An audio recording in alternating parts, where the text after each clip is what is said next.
The story starts with a girl's desperate call to the police. The desperate voice of a girl says she is there, although she cannot explain what is happening.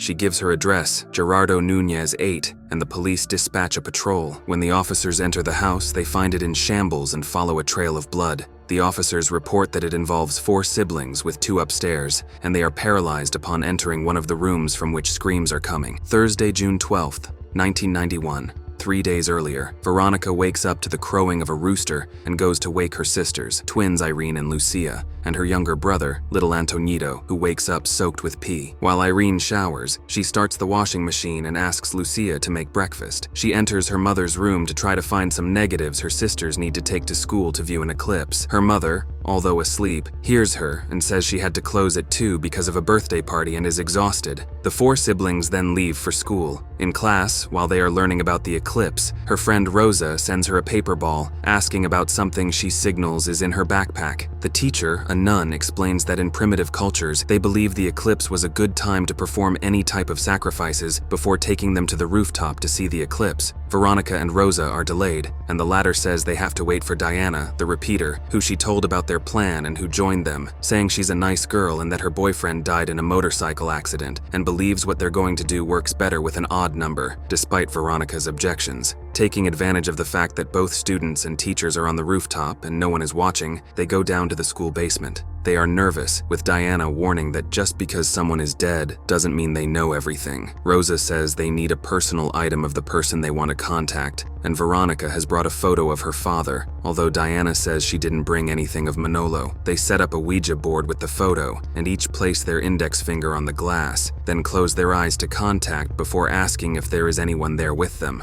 After asking a second time, the glass moves. They ask who it is and if they want to talk to any of them. The glass moves again, and they ask if it's Veronica's father, whose photo they have. The glass writes, "See," then starts moving wildly with only Veronica's finger on it. They ask again who it is, and the glass moves towards the sun on the board, causing Rosa and Diana to remove their fingers as they feel burning, except Veronica, who keeps her finger on the glass as it moves. Her friends ask what's happening until suddenly the glass breaks and a candle falls, which they quickly extinguish to prevent a fire. Diana and Rosa scream, and when they manage to turn on the flashlight, they see the board is broken, and Veronica is on the floor, unconscious. Diana goes for help. Rosa, scared, sees her friend moving her lips and trying to say something, though she doesn't understand her. Suddenly, Veronica sits up and screams, causing the lights to flicker. When she wakes up in the school infirmary, the doctor tells her she fainted, and they tried to contact her mother but couldn't reach her. They ask if she has fainted before and if she has taken anything, to which she replies no. She also hasn't had her period yet, despite being 15 years old. Her sisters wait for her outside, and Veronica tells them not to tell their mother she got cut. They then go to their mother's bar to pick up food containers. At home, Veronica takes the broken board from her backpack and hides it on top of the wardrobe. As she leaves, she hears a noise, returns, and sees the bag on the floor, so she puts it back on the wardrobe. However, as she leaves, it falls again, so she places it under the bed. While eating, Veronica notices her hand moving involuntarily, making it difficult to bring the fork to her mouth, and the food falls off, scaring her sisters. When she regains control, she asks what happened, and her sisters say she wasn't moving and threw up, though she doesn't seem aware of what occurred. While doing laundry, she notices scratch-like marks on her shoulder and receives a call from her sister saying Rosa called to say she can't come because she has to go shopping with her mother. Puzzled that Rosa didn't ask to speak to her, her mother tells her she left with Diana. That night, while bathing her brother, she hears a loud noise she thinks her sisters made, but it comes from her room,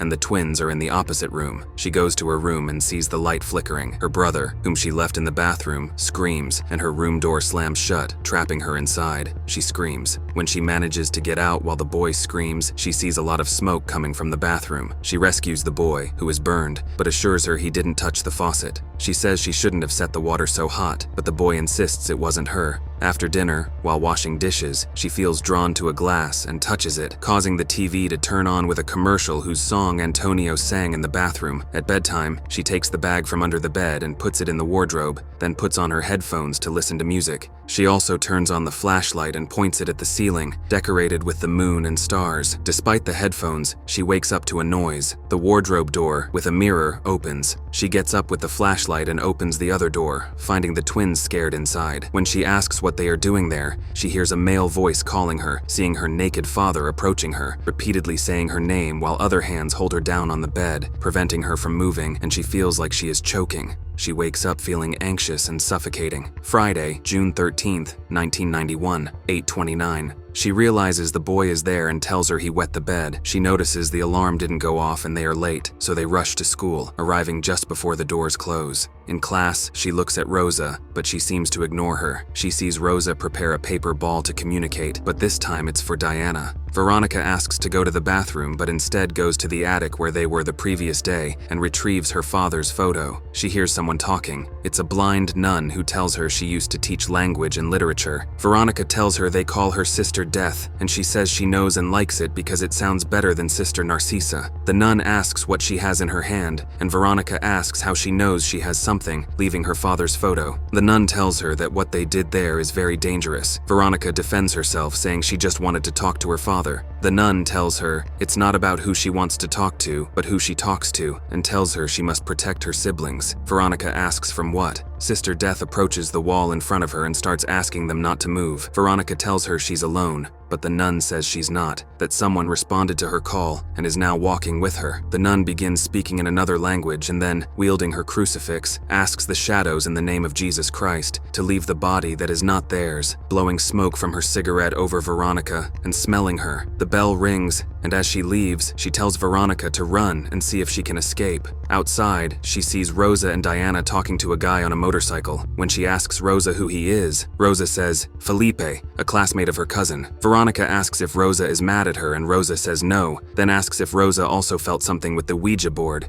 Diana asks if she's going to the party, and Veronica learns that Rosa's parents are going away that weekend and they're having a party at her house. Veronica is surprised Rosa didn't tell her earlier, and though Rosa invites her, Diana says they didn't think she could come because she has to take care of her siblings. At home, Veronica reads an occult magazine and copies a figure, which she then hangs in her sister's room, telling them it's a class project, remembering the nun told her to take care of her siblings. The downstairs neighbor calls to ask if they are dancing because it seems the ceiling will fall and the lamps keep moving, noticing a stain right below Veronica's room, asking if they have a water leak. Distracted, she watches the neighbor across the street while hanging laundry and drops the sheet into the patio, hearing her sister's walkie-talkie and telling them they should be asleep, but a low voice says to help them and not let them be harmed because she called them. Veronica sees colorful lights in her sister's room as the Simon game lights up and a human figure approaches her. She runs to her siblings' room and sees they are sleeping without any problem, but as she leaves, the Simon game lights up again. Human shadows are reflected on the walls, and the drawing she hung burns, causing her to see the fire also on her sisters, prompting her to wake them up and take them to her room. She tells them that's where they'll sleep from now on, but they're scared. Saturday, June 14th, 1991. She goes to the bar to see if her mother will be there for lunch. Her mother apologizes, saying she has too much work. The nun told her they summoned something and now they have to fix it, but her mother says she doesn't have time for nonsense, leaving Veronica very sad. Back home, she checks the occult magazine again and takes out the board, drawing another figure and asking her sisters to make the same one with their paint, saying they'll do another project. She starts the ritual with her sisters, who sing a song. The glass moves again and she sees the spirit of a woman, screaming for her to go away and that she doesn't belong there, scaring the kids, who ask if it's over. The Simon game turns on again, and Antonio asks why it's still there if it's over. She hears her father's voice saying, "You know I didn't go alone." Suddenly the glass breaks, the board breaks, and a shadowy hand grabs her. She grabs the ammonia and goes to the hallway where the phone rings. She hears her mother's voice, saying she's exhausted and needs to rest. She calls the emergency number and asks for help, saying there's a spirit in the house that doesn't let her leave, although she can't explain what's happening. She gives her address and the police send a patrol. When the officers enter the house, they find it in disarray and follow a trail of blood. They say it's about 4 siblings, 2 of them upstairs, and they freeze upon entering a room with screams, finding Veronica in a trance, cutting herself with a knife, and her sisters tied up. They take her to the hospital, but she dies en route. Afterward, they see the photo of her father at the edge of the circle of salt. Upon reading the report, Inspector S., the officer who found the girl, assures that the events were inexplicable. Which movie should we recap next? Drop your suggestions in the comments below, and don't forget to hit that subscribe button for more movie recaps. Thanks for watching.